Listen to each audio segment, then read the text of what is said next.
Salut tout le monde, aujourd'hui on se retrouve pour une nouvelle vidéo Blablart. Et dans cette vidéo là, comme vous avez vu dans le titre de la vidéo, nous allons parler d'un artiste. Un artiste que je pense que beaucoup de monde le connaît parce qu'en ce moment c'est revenu à la mode avec ce genre de vêtements là, ou encore ce genre de vêtements là où nous pouvons voir ce design là. Mais de qui il s'agit? Il s'agit d'un grand artiste nommé Keith Haring. Je pense que vous connaissez sûrement grâce à cette nouvelle mode que vous pouvez voir du jour d'aujourd'hui.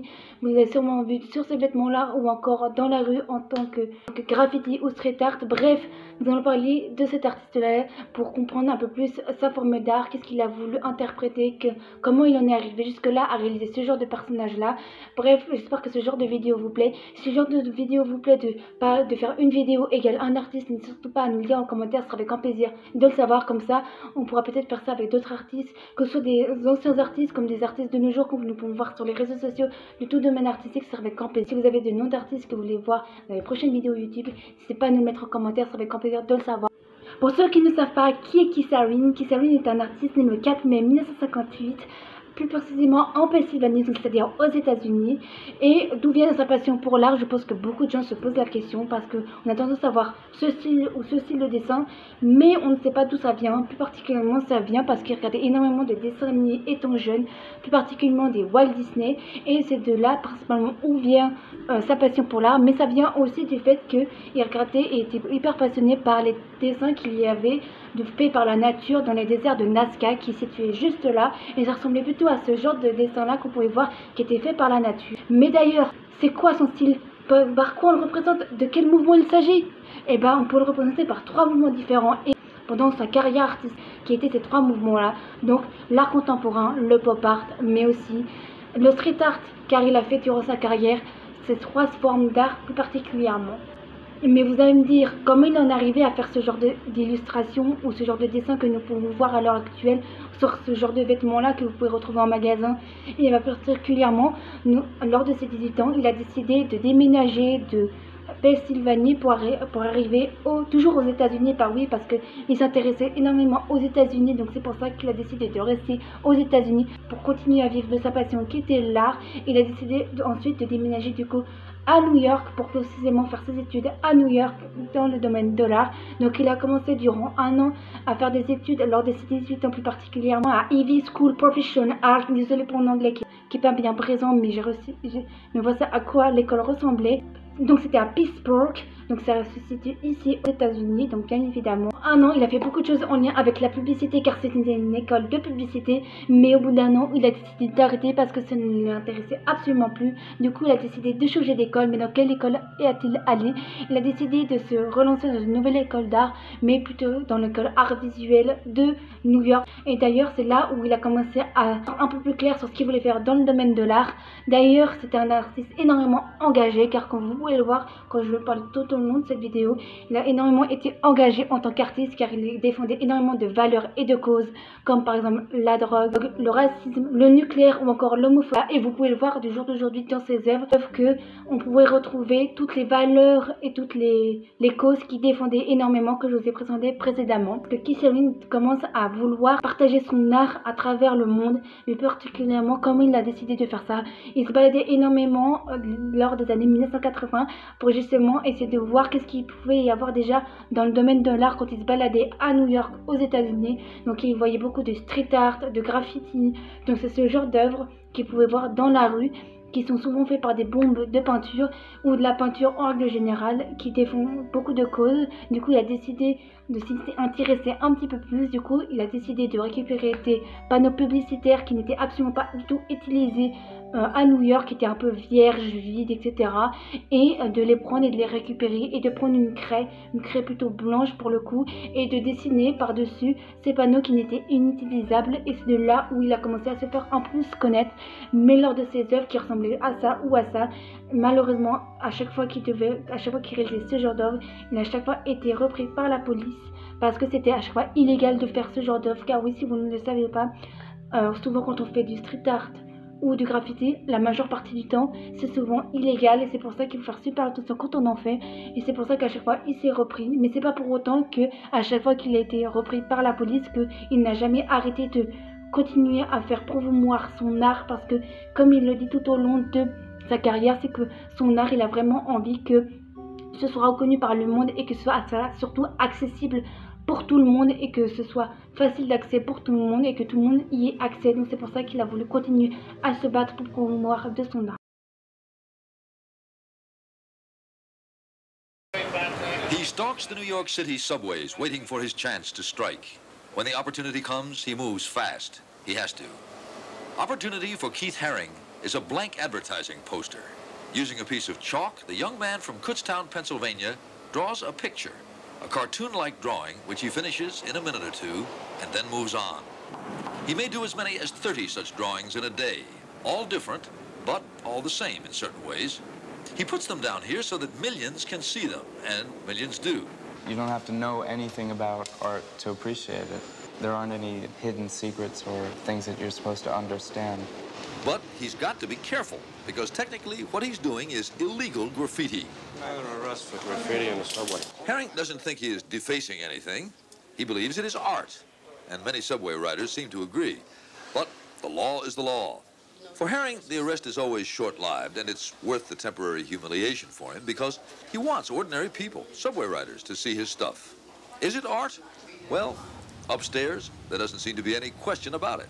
He's done murals like this one on the Bowery.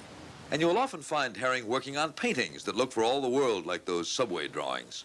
This big one, for all its size, only took him a couple of hours to do. Here, too, he works fast. I think it's more important to make a lot of different things and keep coming up with new images and things that were never made before than to do one thing and do it well. They come out fast, but I mean, it's a fast world. And so fast has Keith Haring caught on in this fast world that now he has a one-man show at a gallery in Soho. Here are the same images, the cookie-cutter men, babies, hearts, dolphins, and spaceships. Only now it is the art world looking on. They think it's art, all right. Beautiful stuff. I can't get over it. Thank you. Haring has become a hot property. They ooh and they ah. I want to buy a few of these little wooden things. And they pay plenty. $15,000 for that 2-hour special we saw him working on. Not bad for a 24-year-old kid from Kutztown. But even though he now gets fancy prices for a lot of his work, still, every chance he gets, it's back down into the subway system, looking furtively around to make sure the coast is clear, and then going to it. Art for the people. All for the price of a subway token.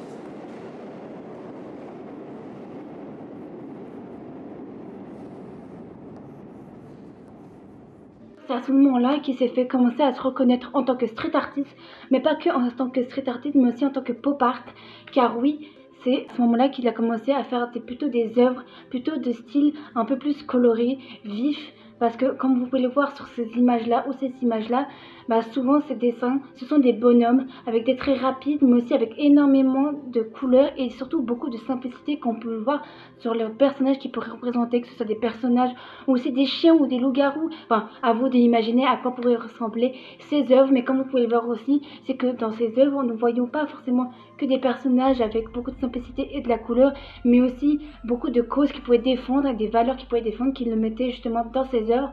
Notamment quand je vous parlais par exemple de la drogue, vous pouvez voir cette œuvre-là, ou aussi de l'homophobie, ou encore du nucléaire ou du racisme. Il le mettait énormément en scène dans ses œuvres et c'est comme ça qu'on a pu le démarquer plus particulièrement. Et c'est pour ça que du jour d'aujourd'hui, nous voyons encore ces œuvres du jour d'aujourd'hui car ça a tellement été popularisé de plus en plus avec ces personnages hyper emblématiques avec ces couleurs hyper vives qui sont hyper originales. Nous les voyons du jour d'aujourd'hui tout à l'actualité. Aussi, Keith Haring s'est fait connaître en tant que plutôt pop artiste que plutôt quelqu'un du street art, tout simplement parce qu'il a commencé en 1981 à vouloir faire sa première exposition solo, où là il a commencé à se faire connaître plutôt en tant que pop artiste que plutôt street artiste. Demanderait, son première exposition a été lieu à New York, dans sa ville où il a fait toutes ses études.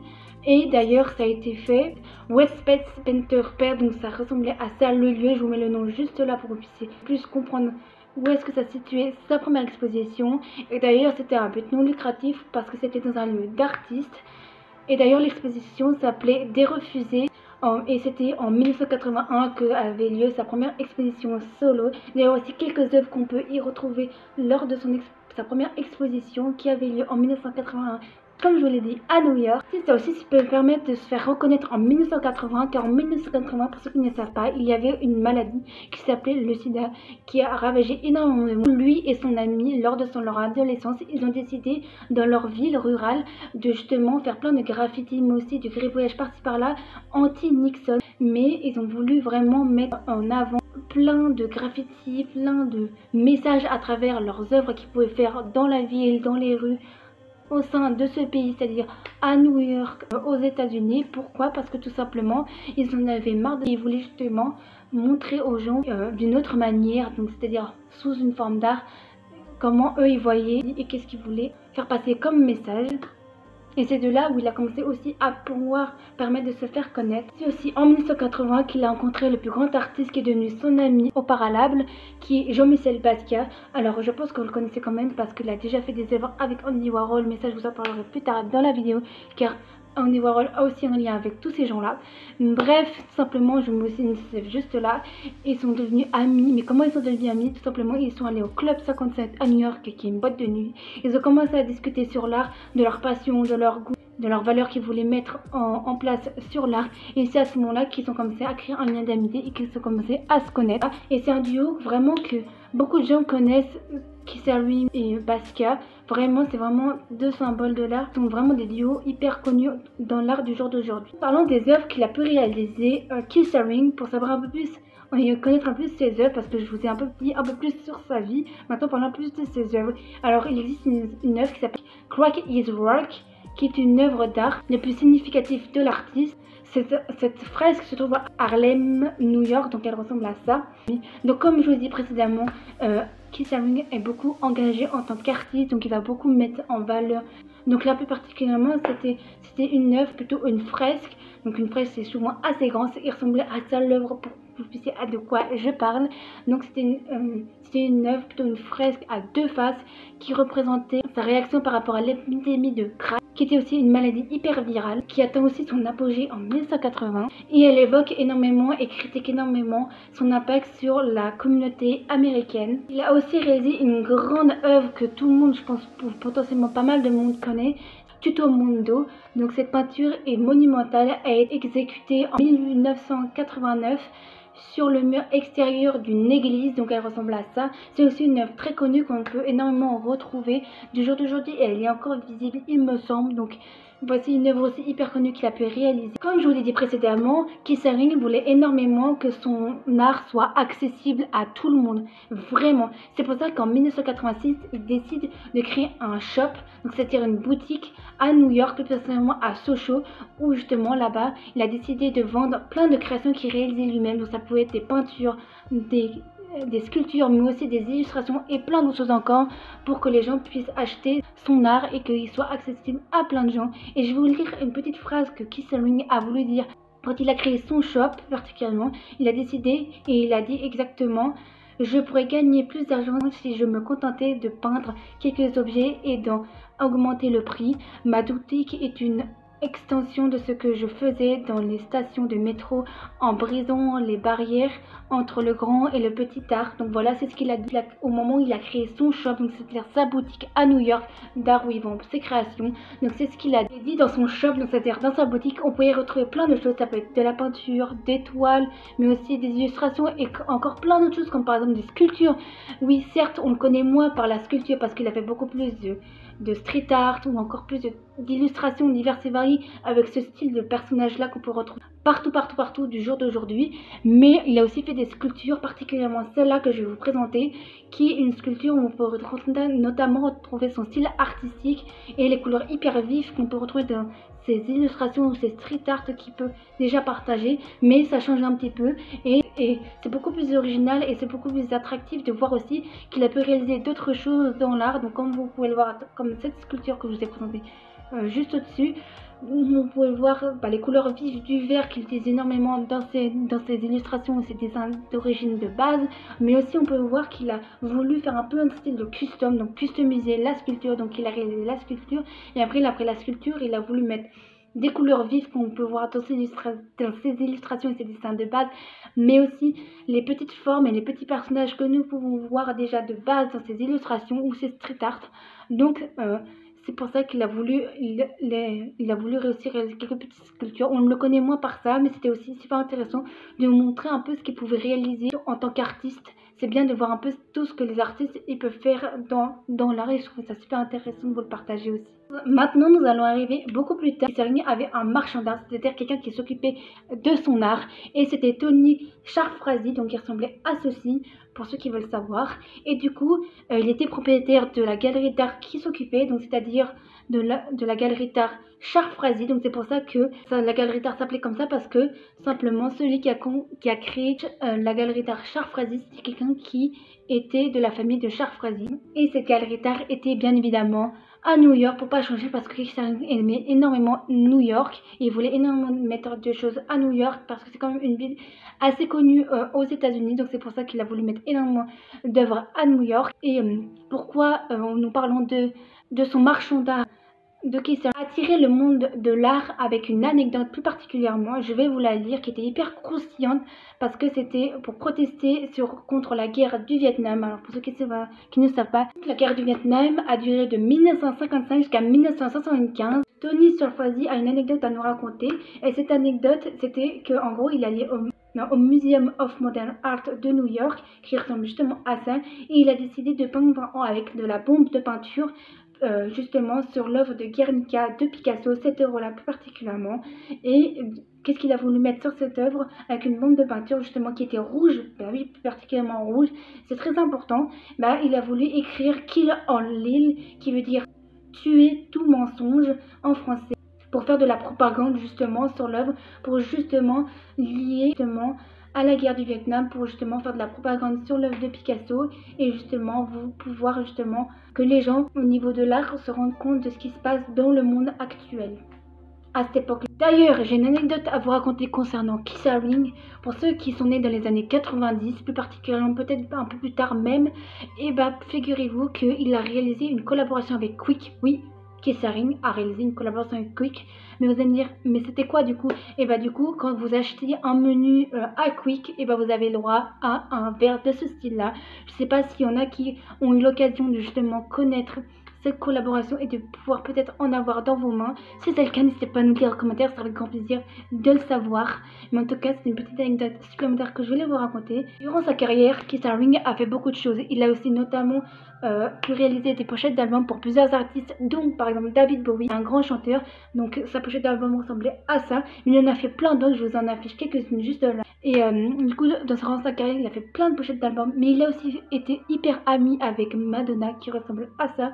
Et Madonna, c'était une grande chanteuse aussi. Et en fait, Madonna a proposé à Kissaring de réaliser une tenue spéciale lors d'un concert qui était pour la Party on Life en 1984. Donc voici à quoi ressemblait la tenue plus particulièrement. Donc il a pu réaliser cette tenue là. Et par la suite, Madonna a justement proposé du coup à Kissaring de l'inviter à son mariage quelques années plus tard. Et lors de son mariage, Kissaring a décidé de ne pas venir seul et de demander aussi à Andy Warhol qui est un de ses amis aussi. Donc si vous ne le savez pas,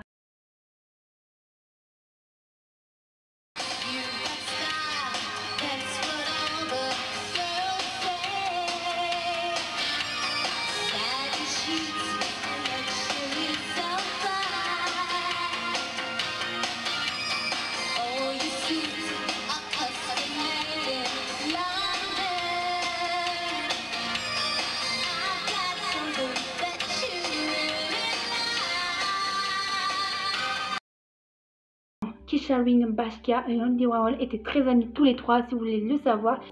C'est pourquoi que dans plusieurs vidéos ou dans plusieurs œuvres, vous pouvez voir plusieurs collaborations entre les trois artistes, parce que tout simplement, ils étaient énormément amis ensemble, vu qu'ils ont fait beaucoup d'études aux États-Unis, vu qu'ils étaient soit en études ensemble ou soit ils se sont rencontrés dans tel ou tel endroit aux États-Unis, et du coup, ça a énormément matché au niveau de leurs valeurs, au niveau de leurs actes et au niveau de leurs arts.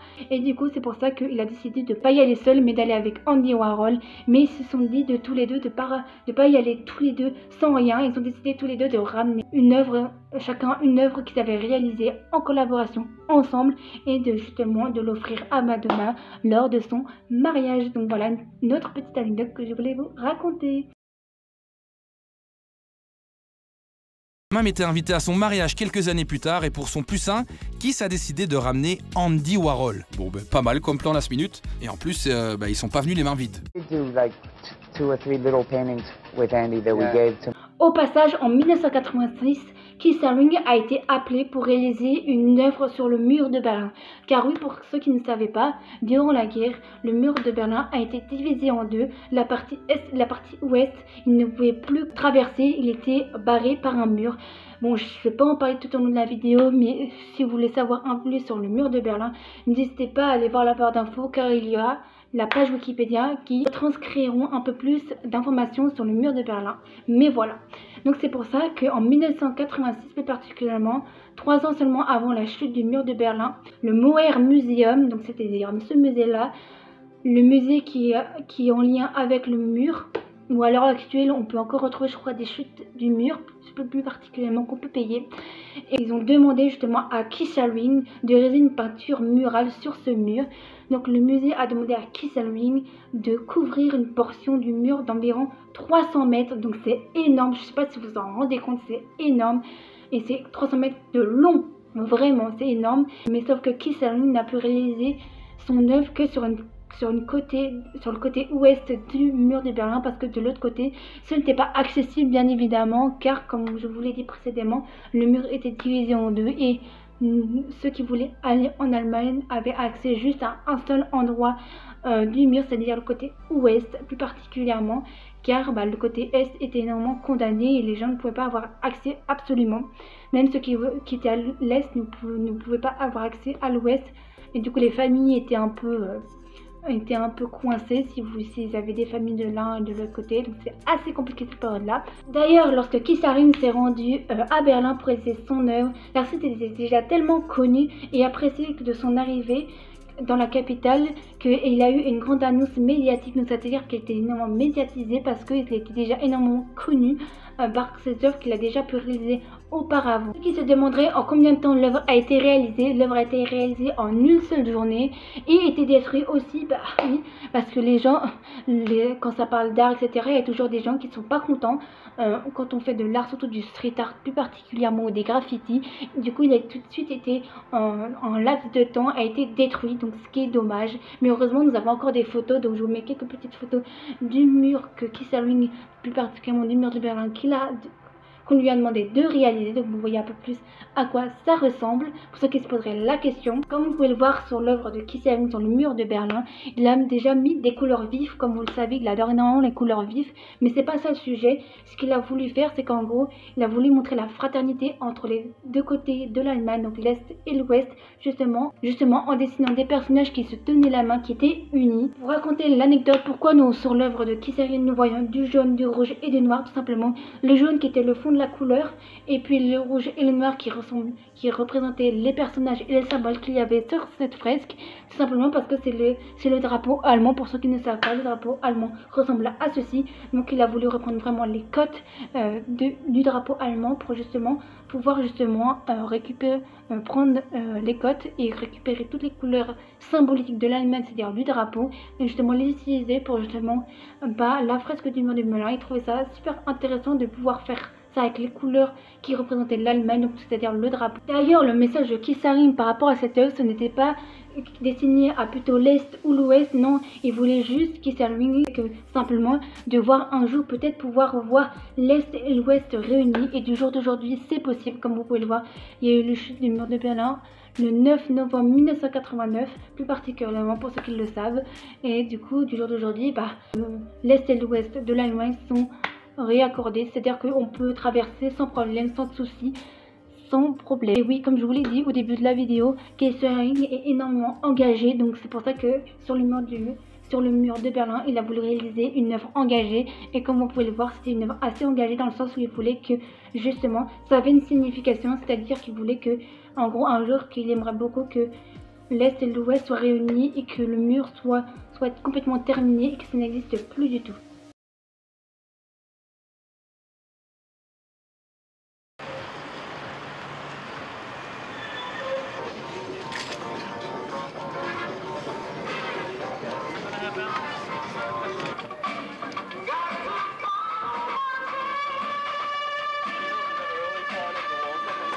probably the most famous and most significant wall in that it represents a lot of things besides just a wall itself, because it is a wall that separates and is protected by death, or the threat of death to cross it.